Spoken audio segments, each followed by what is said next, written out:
Hey Troglodytes, welcome back to another episode of Trogly's Guitars. Today, well, if you haven't figured it out yet, we've got a Lefty SG in. I actually got two Lefty SGs.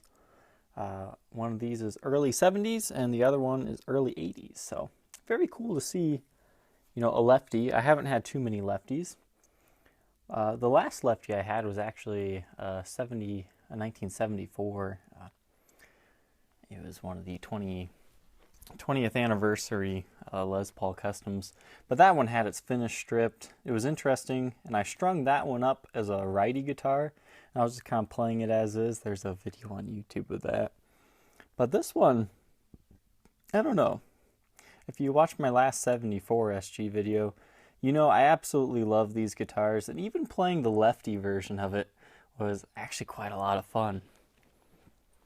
Because it really challenges you to think, as a Righty player, because you got to think that, okay, this is now your bottom string here, and this is your top string. So you kind of got to reverse everything that you know. So it's kind of a fun challenge.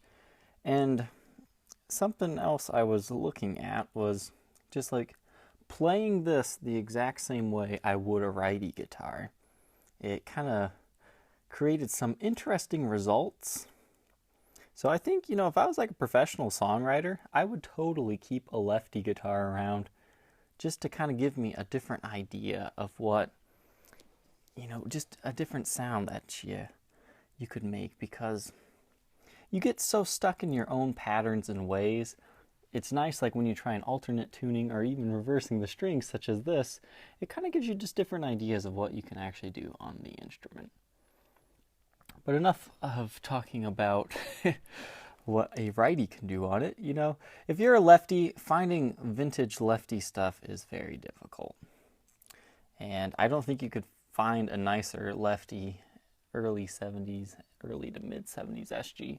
This guy's all original, except for maybe the nut. Yeah, the nut looks replaced, but besides that, it's all stock. So let's take a look at the condition here.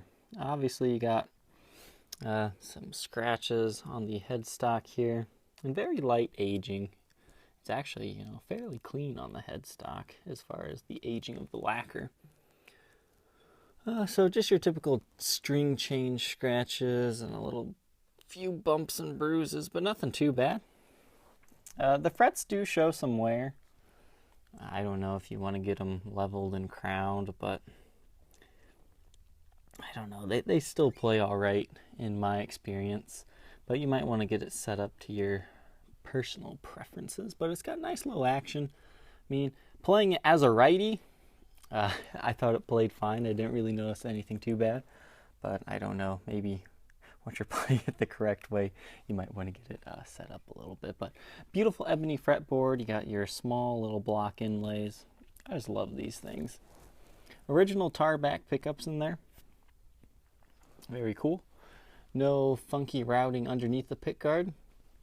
And, if you look at the finish, it's still pretty cherry. But once you go under there, you see just how dark cherry this thing was. So it is still a faded cherry, but, it's maintained quite a bit of its cherry color.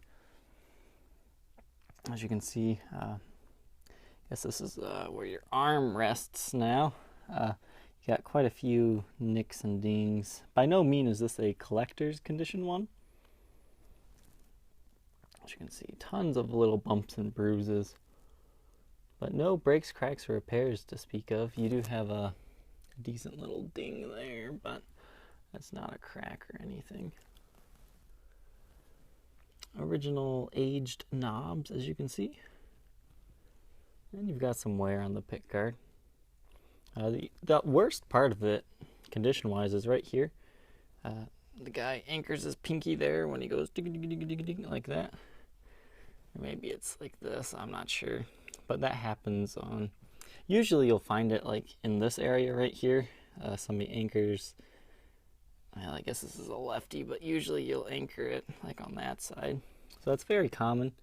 But it's just kind of his or her sweat just kind of ate through the finish there. Very minor.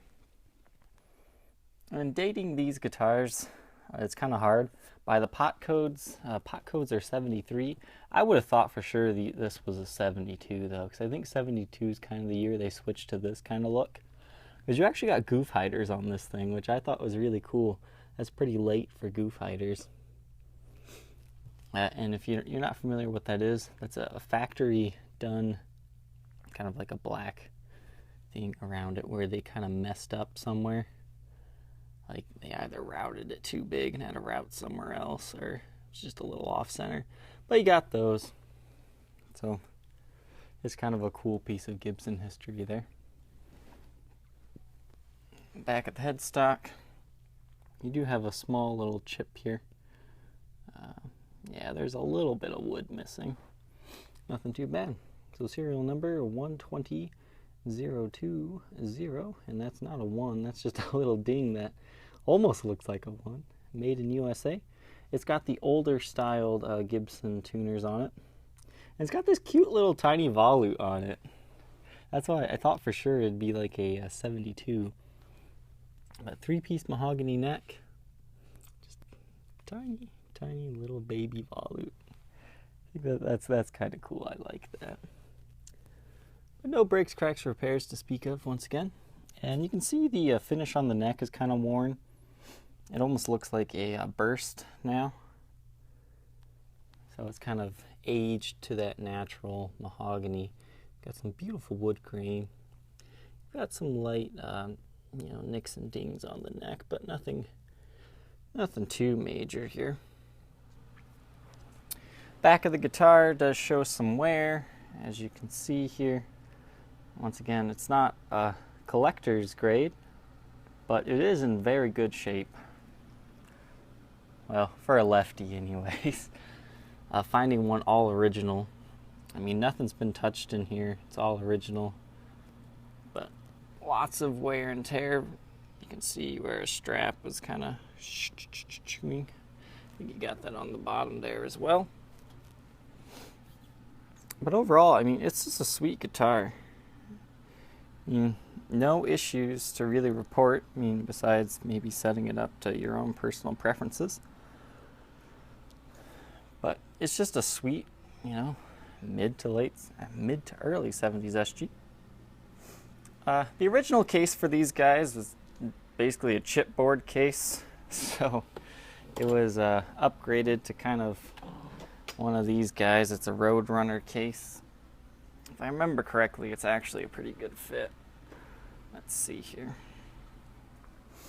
Yeah, it doesn't move too much, but it does move a little bit, so I'll have some extra padding in there. You can see the neck is a little high up there, but it does its job. It's not touching the bottom of the case. I mean, I would still say this is better than the original case for it, but I'll definitely put some extra packing bubbles in there for you, so you can choose to keep them in there if you'd like. So, if you think you might be interested in owning this very cool and rare Lefty 1973 Gibson SG, feel free to contact me on my Facebook page, facebook.com/Troglys, Troglys, and subscribe to the channel to see more guitars I have for sale. And don't forget to check out the reverb listing. Alright, we'll catch you later. Bye.